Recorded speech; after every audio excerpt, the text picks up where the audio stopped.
अब बच्चों, यह जो भाग है यह हमारी पाठ्य पुस्तक का है। यहाँ आप पैमाने के बारे में, दूरी के बारे में और ग्रिड के बारे में और अधिक जानकारी प्राप्त करोगे।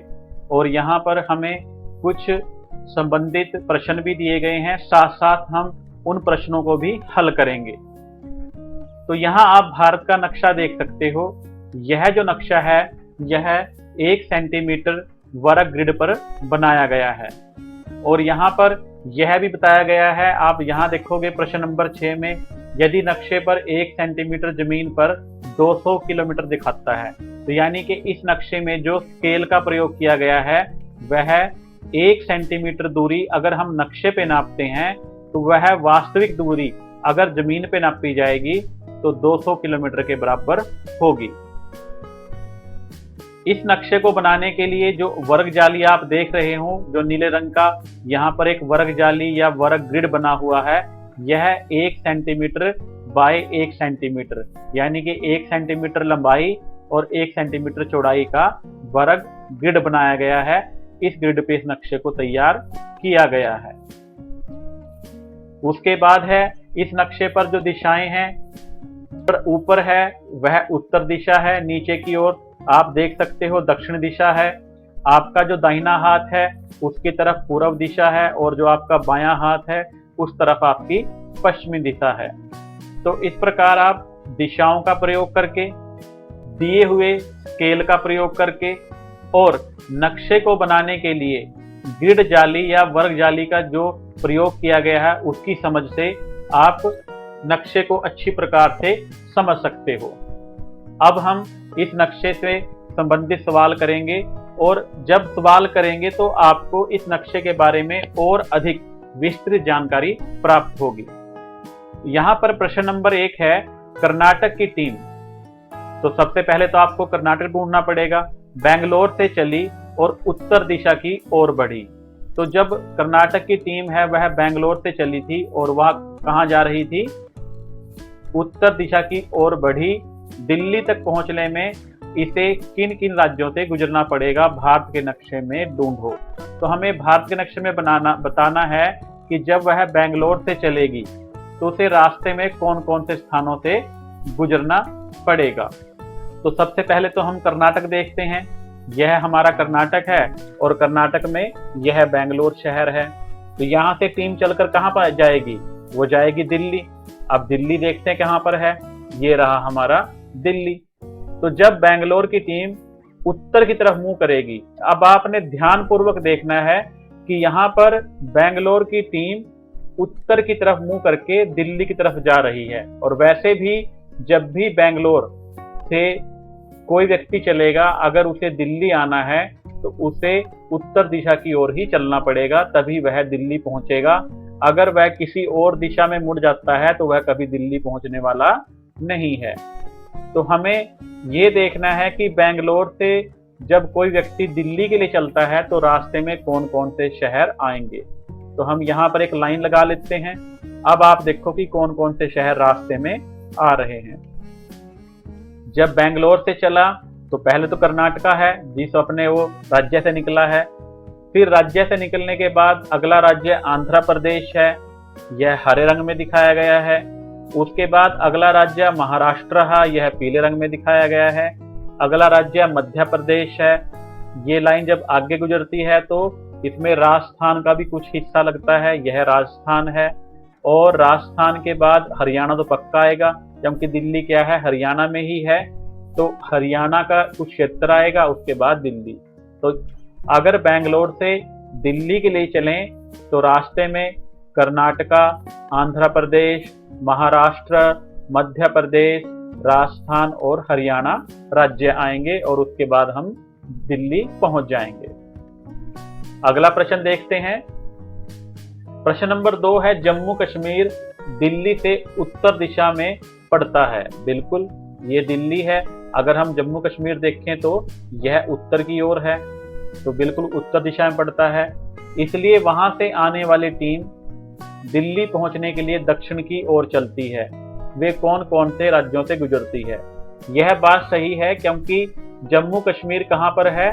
जम्मू कश्मीर है उत्तर में। और अगर हमें दिल्ली आना है तो हमें दक्षिण की ओर चलना पड़ेगा, क्योंकि जब हम जम्मू कश्मीर में खड़े हैं, यहाँ पर खड़े हैं, तो हमारा मुंह दक्षिण की तरफ होना चाहिए, तब ही हम दिल्ली पहुंच पाएंगे। तो यहाँ पर पीले रंग से जम्मू कश्मीर और दिल्ली को बनाया गया है। और जब हम अपना मुंह, ये जो एरो का डायरेक्शन है ये दिखाती है कि जब हमारा मुंह दक्षिण की तरफ होगा तभी हम दिल्ली पहुंच पाएंगे। अब हमें यह बताना है कि रास्ते में कौन कौन से राज्य आएंगे। अगर हम यहाँ से देखते हैं तो सबसे पहले हिमाचल प्रदेश आता है, फिर पंजाब का कुछ हिस्सा आता है, फिर हरियाणा आता है, और उसके बाद हम दिल्ली पहुंच जाते हैं। तो जब कोई व्यक्ति जम्मू कश्मीर से चलेगा तो वह दिल्ली पहुंचने के लिए हिमाचल प्रदेश, पंजाब और हरियाणा राज्यों से गुजरेगा। प्रश्न नंबर 3, नोनू गुजरात में रहता है। अब आप गुजरात देखना, गुजरात क्या है?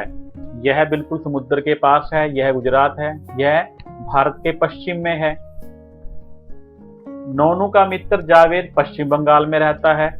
अब हम जाते हैं तो ये पश्चिम बंगाल में है, और पश्चिम बंगाल भारत के पूर्व में है। नोनू अपने मित्र के पास जाना चाहता है, वह किस दिशा में यात्रा करेगा? अगर हमें गुजरात से पश्चिम बंगाल जाना है तो हमें यात्रा किधर करनी पड़ेगी? अगर हम यात्रा उत्तर की ओर करें तो क्या हम पहुंच जाएंगे पश्चिम बंगाल? नहीं पहुंचेंगे। उत्तर में तो क्या है? राजस्थान है, उसके बाद क्या है? हरियाणा है, पंजाब है, हिमाचल प्रदेश है, जम्मू कश्मीर है, तो यहाँ हम नहीं पहुंच पाएंगे। तो अगर हमें पश्चिम बंगाल की तरफ जाना है तो हमें पूर्व दिशा की ओर चलना पड़ेगा। गुजरात से पहले मध्य प्रदेश पहुंचेंगे, फिर छत्तीसगढ़, झारखंड और फिर पश्चिम बंगाल में आ जाएंगे। तो अगर हमें पश्चिम बंगाल में जाना है तो हमें पूर्व की तरफ यात्रा करनी पड़ेगी। क्या जम्मू कश्मीर के उत्तर में कोई राज्य है? देखो बच्चों, यह जम्मू कश्मीर है। क्या इसके उत्तर में कोई राज्य आता है? जम्मू कश्मीर तो हमारी भारत की सीमा के साथ लगने वाला अंतिम राज्य है। इसके उत्तर में कोई और भारत का राज्य नहीं है, तो यहाँ पर कोई राज्य नहीं है। क्या गुजरात के पश्चिम में कोई राज्य है? ये गुजरात है, और इधर है हमारी पश्चिमी दिशा। इधर तो क्या है? समुद्र है, और यहाँ पर कोई और अन्य देश लगता है, इसलिए गुजरात के पश्चिम में भी कोई और राज्य नहीं है। अब हम यह सवाल करते हैं, यदि नक्शे पर 1 सेंटीमीटर जमीन पर 200 किलोमीटर दिखाता है तो पता करो दिल्ली से जयपुर लगभग कितना दूर है। जब हम नक्शे पर 1 सेंटीमीटर की दूरी चलेंगे तो वह वास्तविक जमीन पर 200 किलोमीटर के बराबर होगी। तो इस नक्शे को बनाने के लिए इस स्केल का प्रयोग किया गया है। दिल्ली और जयपुर के बीच की दूरी को नापते हैं।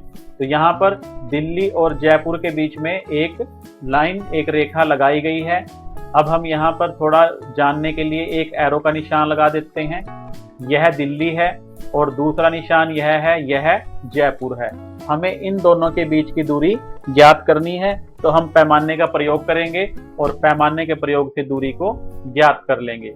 तो यहाँ पर जो दूरी है वह आप पैमाने को ध्यान पूर्वक देख सकते हो, वह लगभग 1.3 सेंटीमीटर के बराबर है। कितना है वो? 1.3 सेंटीमीटर के बराबर है।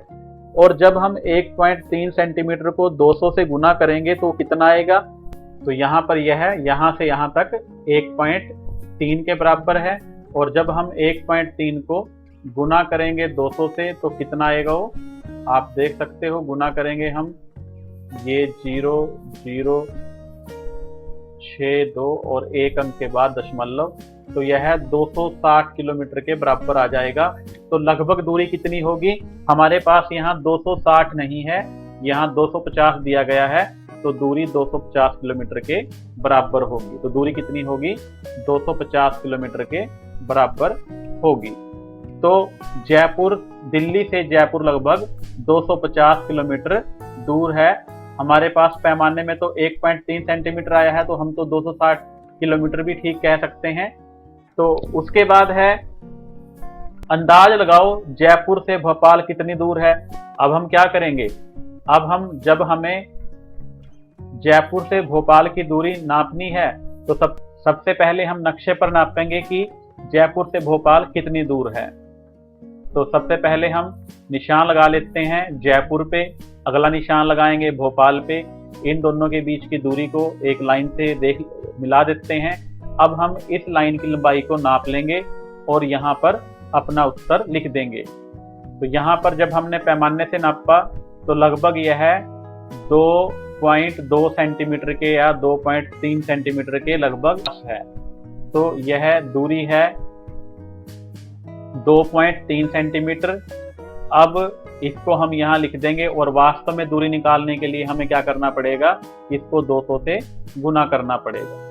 तो नक्शे पर दूरी कितनी है, ये नक्शे पे दूरी आई है 2.3 सेंटीमीटर और वास्तव में दूरी निकालने के लिए हमें इसे 200 से गुना करना पड़ेगा।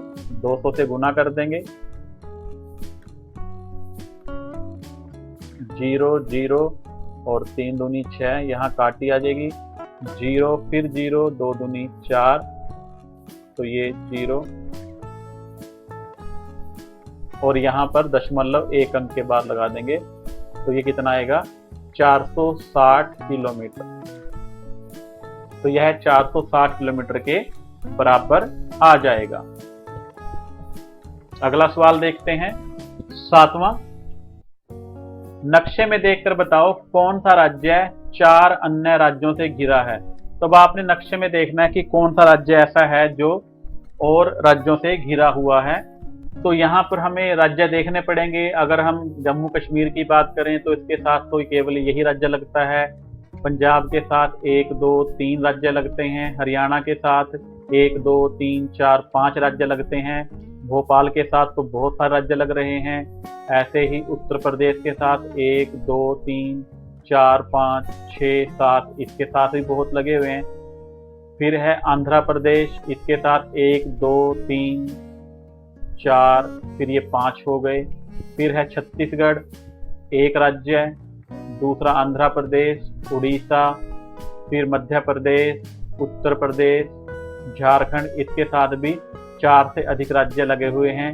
फिर हम उड़ीसा को देखते हैं।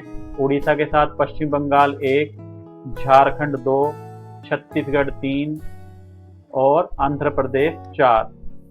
तो उड़ीसा एक ऐसा राज्य है जिसके साथ कितने 4 राज्य लगे हुए हैं। तो उड़ीसा हमारा सही उत्तर होगा।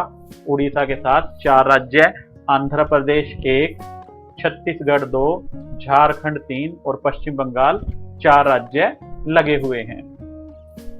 अगला है, किस राज्य का क्षेत्रफल सबसे ज्यादा है। अगर उसका नाम नक्शे में नहीं है तो अपने अध्यापक अथवा माता पिता से पूछकर पता करो। तो हमें बताना है कि कौन सा राज्य सबसे अधिक क्षेत्रफल है।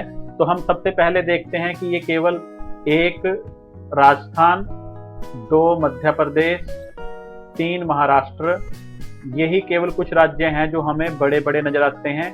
तो इनमें से कोई एक राज्य है जो सबसे बड़ा है। तो आंध्र प्रदेश को छोड़ देंगे क्योंकि यह राजस्थान और मध्य प्रदेश से छोटा है। अब महाराष्ट्र, राजस्थान और मध्य प्रदेश को देखना है। तो इसका क्षेत्रफल निकालने का आसान तरीका यह है कि जितने इसमें वर्ग हैं उतना अधिक इसका क्षेत्रफल है। तो महाराष्ट्र भी छोटा नजर आता है क्योंकि इसमें वर्गों की संख्या कम है, 1 2 ही, केवल 2 ही वर्ग जो हैं वह पूरे हैं, बाकी वर्ग आधे हैं। तो यह क्षेत्रफल में छोटा है। अब मध्य प्रदेश और राजस्थान को देखते हैं। इसमें 1 2 3 4 5 6 और इन दोनों को मिलाएंगे 7 और इसको मिलाएंगे 8 और ऊपर भी मिलाएंगे तो लगभग 9 वर्ग हैं। और जब यहाँ देखते हैं 1 2 3 4 5, इन दोनों को मिलाएंगे 6 और यहाँ इनको मिलाएंगे 7, तो लगभग यह 7 या 7.5 वर्ग के बराबर है। तो अधिक क्षेत्रफल किसका है, राजस्थान का। तो राजस्थान सबसे बड़ा है। तो यहाँ पर हमारा उत्तर होगा राजस्थान, क्योंकि राजस्थान में वर्गों की संख्या अधिक है, इसलिए राजस्थान का क्षेत्रफल अधिक है। बताओ तुमने उत्तर की खोज कैसे की। आसान है। जब हम बात कर रहे हैं कि यहाँ पर जो वर्ग है, वर्ग स्केल को हमने प्रयोग किया है, तो एक वर्ग का जो ये है, यह 200 किलोमीटर और 200 किलोमीटर के बराबर है। जिस राज्य में जितने अधिक वर्ग होंगे उसका क्षेत्रफल उतना अधिक होगा, और जिस राज्य में वर्ग जितने कम होंगे उसका क्षेत्रफल उतना ही कम होगा। अगला देखते हैं, कौन से राज्य का क्षेत्रफल सिक्किम से लगभग 8 गुना है। ये भाई आपने देखना है 8 गुना। तो सबसे पहले सिक्किम को देखते हैं। सिक्किम ये रहा आपका, ये सबसे पहले आपको ये देखना है कि जो सिक्किम राज्य है इसका क्षेत्रफल एक वर्ग से कितना छोटा है। तो अगर आप ध्यान पूर्वक देखो तो यह क्षेत्रफल लगभग वर्ग का चौथा हिस्सा है ना। आपको नजर आता है कि अगर हम एक वर्ग के 4 हिस्से करें तो ये तो केवल उतना सही है जितने से एक वर्ग का 1/4 हिस्सा हो। तो अब हमें ऐसा राज्य पता करना है जिसका क्षेत्रफल 2 वर्गों के बराबर हो, जिसमें 2 पूरे वर्ग हों, 2 वर्गों के बराबर। अब उत्तर प्रदेश देखते हैं, 1 2 3, ये तो बड़ा है भाई, ये तो नहीं है, ये तो उत्तर सही है, गलत जाएगा। फिर त्रिपुरा देखते हैं, त्रिपुरा कहाँ पर है हमारा, ये है मणिपुर, मिजोरम, त्रिपुरा। ये त्रिपुरा तो सिक्किम जैसा ही छोटा सा राज्य है, तो यह उत्तर भी सही नहीं होगा। उसके बाद चलते हैं महाराष्ट्र पे। महाराष्ट्र तो 1 2 3 4 5 6, ये तो बहुत बड़ा है, तो ये नहीं। फिर देखते हैं हिमाचल। हिमाचल में देखते हैं, हिमाचल ये रहा हिमाचल। हिमाचल में एक वर्ग ये है, पूरा वर्ग तो नहीं है, और इसको मिलाएं साथ में तो एक वर्ग बन जाएगा, और आधे आधे 2 ऊपर ये हैं। तो हिमाचल ही एक ऐसा राज्य है जिसका क्षेत्रफल इससे 8 गुना है, क्योंकि उसका क्षेत्रफल 2 वर्गों के बराबर है। तो हिमाचल सही है। राजस्थान का क्षेत्रफल पंजाब राज्य के क्षेत्रफल से लगभग कितने गुना बड़ा है। तो हमने राजस्थान का क्षेत्रफल देखा था कि लगभग यह 9 वर्गों के बराबर है। अब हम देख लेते हैं पंजाब राज्य का क्षेत्रफल। तो पंजाब राज्य जो क्षेत्रफल है वह 1 वर्ग से थोड़ा सा ज्यादा है, तो लगभग 1.1 के आसपास ही है। तो अगर इसको हम 8 से गुना कर दें तो यह 8.8, तो यह इसके लगभग 8 गुना के बराबर होगा, 8 गुना। तो इस प्रकार आप वर्गों की संख्या को गिनकर यह ज्ञात कर सकते हो कि किस राज्य का क्षेत्रफल कम है और किस राज्य का क्षेत्रफल अधिक है। और हम राज्यों के बीच की, शहरों के बीच की दूरी भी ज्ञात कर सकते हैं। इस नक्शे में कुछ और अन्य बातें भी हैं। यहाँ जो है नीला रंग दिखाया गया है, यह नीला रंग क्या है, पानी है। तो भारत के 3 ओर समुद्र है, तो यह सारा ही क्या है, समुद्र है। तो भारत के 3 तरफ क्या है, पानी है। तो इसको हम जब भी नक्शे का प्रयोग करते हैं तो नक्शे में नीले रंग से दिखाते हैं, क्योंकि आसमान से देखने पर समुद्र का रंग या पानी का रंग नीला नजर आता है।